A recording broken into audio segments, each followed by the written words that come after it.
Hey guys, leave me a comment letting me know what you want me to hit Sarah in the head with next. Also, make sure to subscribe to my channel. I make new videos every week of me hitting Sarah in the head with different things. If we get to 100,000 subs, I'll hit her with my car. Whew. Being a YouTuber is hard.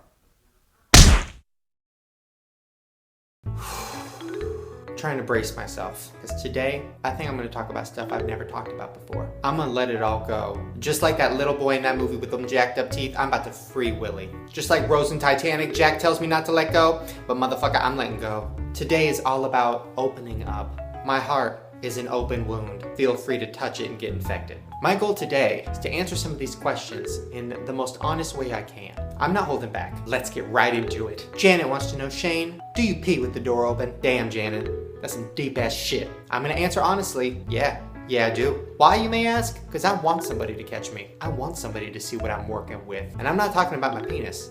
I'm talking about my pee. Because my pee is just sickening. It's thick. It is yeller. It is hot. There is steam coming out of it. If I was a superhero, my pee would be my weapon. If I was in the Avengers, it'd be like Hulk, Iron Man, Catwoman, Mr. P. What does the P stand for? Let me show you. And then they all die. But then I'd be all alone, and it wouldn't be the Avengers anymore. My plan is working perfectly. Amber wants to know, Shane, why do you keep all your holy underwear? Damn, Amber, I thought that last question was deep. Girl, you just went deeper. The reason I keep my holy underwear, number one, is because I hate throwing things away. One day, I'm sure a camera crew will come into my house and get me out with the jaws of life and uncover 85 dead cats. It's my dream to be on Hoarders and Cupcake Wars. Ooh, Cupcake Hoarders! Sorry, I'm getting ahead of myself. I keep my holy underwear because I kind of like the feeling of, like, the hole is placed where my balls are. So my hot dog is secure, but my cherry tomatoes are just hanging. And it's a nice feeling. It's probably like equivalent to wearing a bra with one of the cups open. It's like you got one boob up, and then the other boob is just chilly-nilly. Nothing better than letting your boob fly in the wind. Trust me, I know. Back when I used to have boobs, I just used to fling them around. And then when I was cold during the winter, I'd put my hand in between them for warmth. Stop judging me. I told you I was gonna get deep and personal today. Sam wants to know, Shane, did you ever go to therapy? Damn, Sam.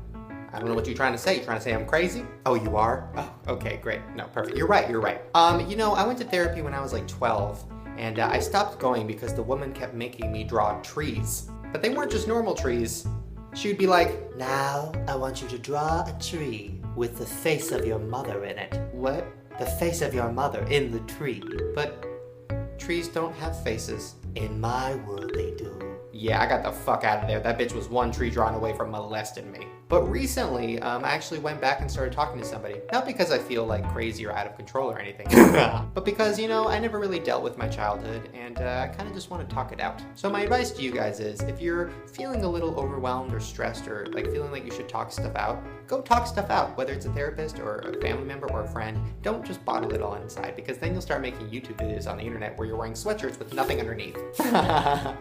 Let's go draw trees. Bella wants to know, Shane, do you and Lisa ever get into fights? Me and Lisa, sometimes we get into fights, but they're always stupid. It's always like, where'd you put the hairbrush? Why did you leave the toilet seat up? Why did you poop in my socks? Just little things. But we usually get them resolved pretty quickly, and it's usually over food. I hate you! I fucking hate you too! Are you hungry? Yeah, kind of. Can we stop fighting so we can go to a buffet and eat our feelings? Yeah, let's do that. True love.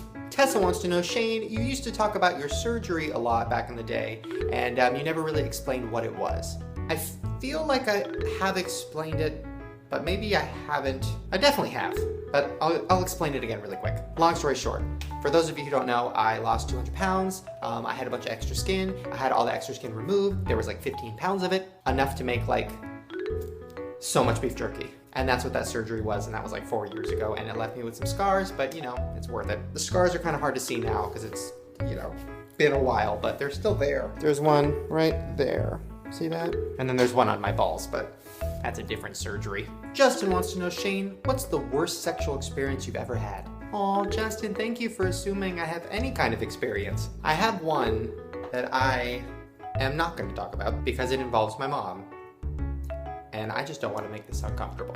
So I'm going to go with my second worst. Now, this isn't really like a sexual, well, I guess it is sexual. It was sex with myself That's still sexual, right? I mean, it's not sexy, but it's sexual. When I was probably 10 or 11 or maybe 13, I had sex with a blow-up pool.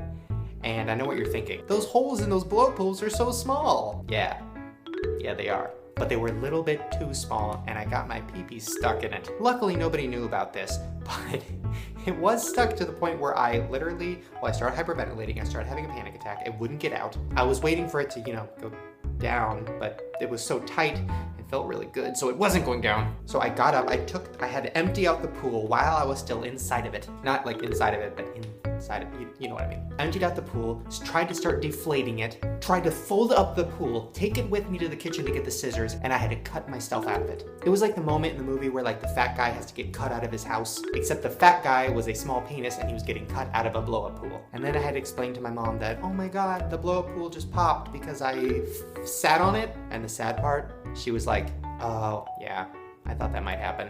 Wow, I don't have any happy childhood stories. I didn't get diabetes. That was expected. Well, there you guys go. Those were all my, good lord, deep and personal questions. If you want to ask me more questions, leave some down in the comments and maybe I'll answer them. Alright, you guys, hope you have fun hanging with me. I had fun hanging with you, and I will see you tomorrow. Bye.